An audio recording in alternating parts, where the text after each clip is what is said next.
Alright, welcome back to Mike's Method to Play Guitar. At this point, you've learned the song Wild Thing using the one finger method. Remember, if you've got a finger, you can play guitar. So in this lesson, I promised you that I would teach you a second chord, and I will. But first, I want to do another song using the same method. That way you have a second song to fall back on and play and just have fun while you're learning the complicated and hard parts of playing guitar.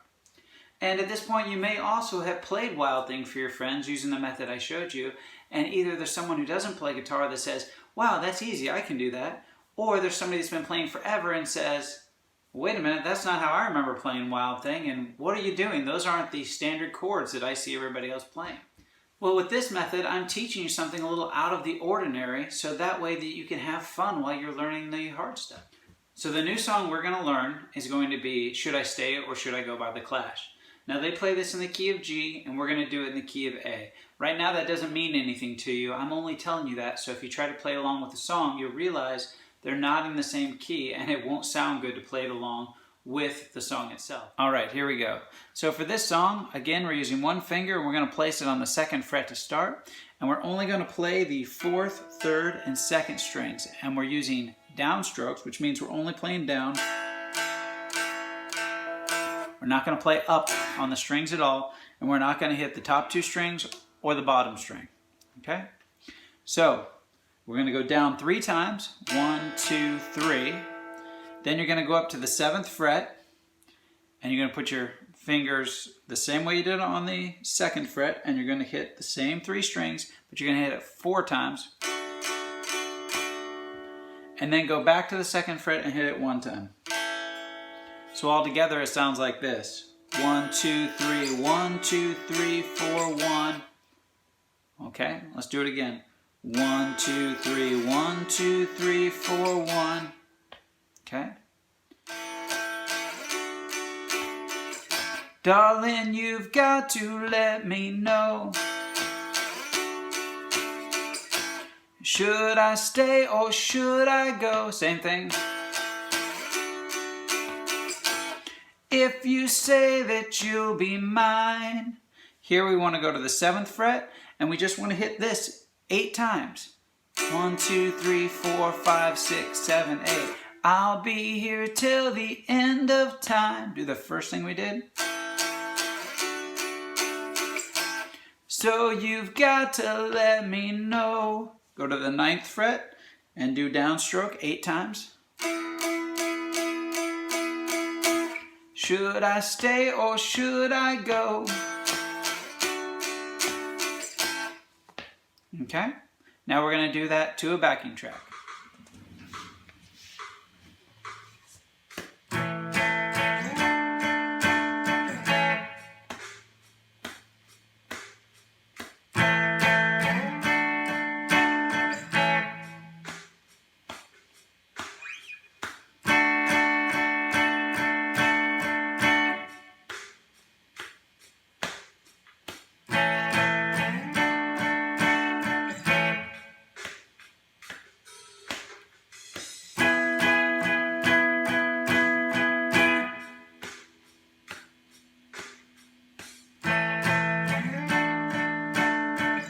Darling, you've got to let me know. Play it faster.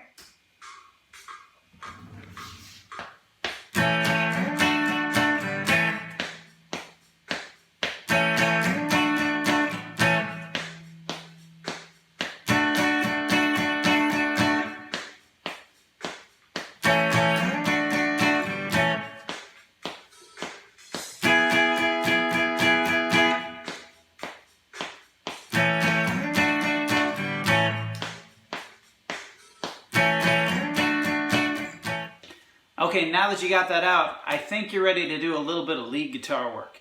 This is something that they do in the song that sounds really cool. We're going to do the first part we learned, which is starting on the 2nd fret and going.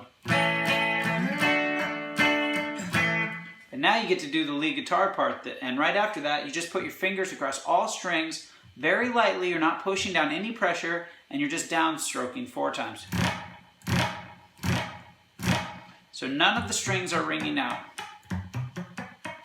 Okay, and it sounds just like this.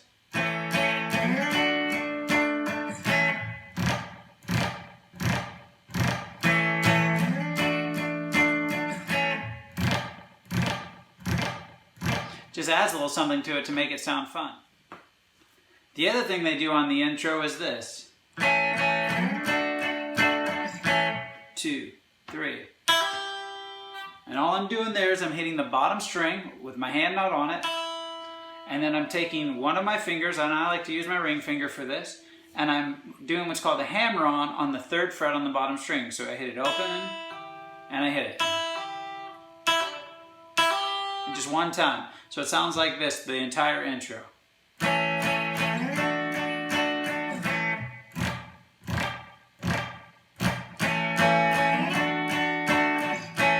2, 3. Darling, you've got to let me know. All right, let's play it once together the way it should be through the intro and the first verse, and then we will show you your new chord.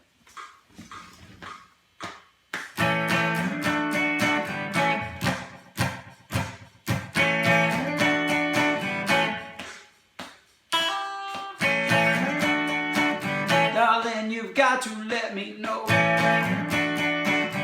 Should I stay or should I go? If you say that you are mine, I'll be here till the end of time. But you've got to let me know. Should I stay or should I go? It's always tease, tease, tease. Where you got me on my knees. Excuse me. You said you'll teach me a new chord today. All right, and now it's time for our new chord, the E chord. In this chord, you use all 6 strings, and when you strum down, it sounds like this. Very pretty. Now, for the E chord, we're going to take our first finger and put it on the 3rd string from the bottom, 1st fret. We're going to take our naughty finger, or our middle finger, and we're going to put it on the 2nd fret, 5th string up here on the top. And we're going to take our ring finger, and we're going to put it right below that one on the 4th string on the 2nd fret, and it sounds like this. Now it's possible that this finger right here is going to be down a little farther, and it's going to rub on the other string, and you'll hear something like this.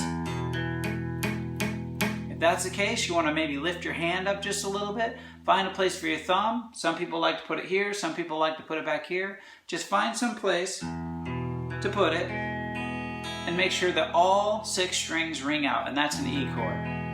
I'm not going to show you a song with an E chord today, but what I want you to do is continually practice the 2 songs we've learned, but also start doing this. E, A, E, A, E, A. Wait a minute, Mike.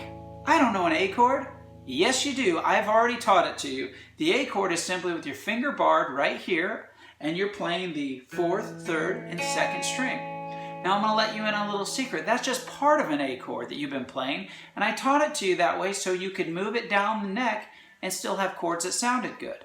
But when we play this chord on the 2nd fret, I will now give you permission to also hit the 5th string, and it will sound like this. The 5th string, 4th, 3rd, and 2nd. Again, don't hit the top string when you're doing an A chord, and don't hit the bottom string because you're playing with a bar across it, but it'll sound like this. There's an A, and there's an E. It's going to be tough, and you're going to sound like this for the first part.